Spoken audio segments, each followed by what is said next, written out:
Bamako abrite depuis ce matin un séminaire international de haut niveau sur les initiatives de gestion de la crise au Sahel.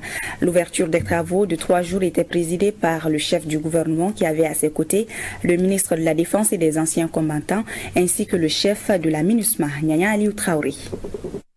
Les initiatives de gestion de la crise dans le Sahel, voilà une thématique qui interpelle tout un chacun épris de paix et de développement durable. C'est en substance l'avis des intervenants au séminaire de haut niveau ouvert ce mercredi à Bamako sous l'égide de l'école de maintien de la paix Alioune Blondin-Bey. Le présent séminaire entend contribuer à orienter l'action des États de la région et des acteurs clés de la communauté internationale vers un renforcement et une meilleure mise en cohérence des initiatives régionales de sécurisation. 3 jours de travaux qui porteront sur des problématiques telles que les diagnostics comparés sur la multiplicité et l'évolution des enjeux en cause dans la région sahélo-saharienne et la mise en œuvre des politiques de stabilisation et actions urgentes en matière de sécurité, de réconciliation et de développement.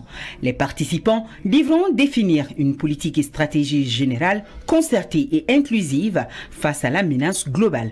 Aujourd'hui, la zone frontalière entre le Mali, le Burkina Faso et le Niger fait face à une crise multiforme. La prévention de ces fléaux demeure à être le paramètre essentiel de la paix et du développement. De même, il devient de plus en plus évident que la réponse à la crise au Sahel doit être indissociable du soutien aux États sahéliens et au renforcement de leurs institutions.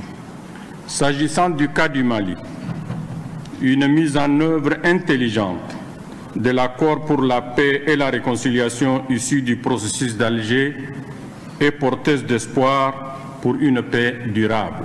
Ces propos corroborent parfaitement l'ambition politique du gouvernement de transition, rappellera le Premier ministre.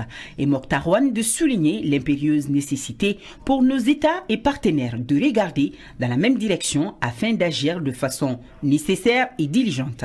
Je crois pouvoir me faire l'écho de tous pour souligner que les opérations militaires et sécuritaires, particulièrement celles contre les groupes armés radicaux et criminels, sont indispensables pour réduire les capacités de nuisance de ceux-ci et protéger les populations civiles.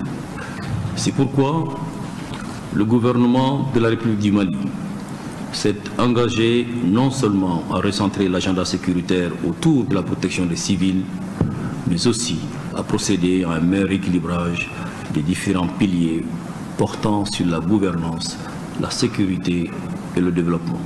Des communications seront présentées par plusieurs personnalités comme l'ancien président de la transition, professeur Djonkouda Traoré, et l'ancien premier ministre Modibo Sidibé.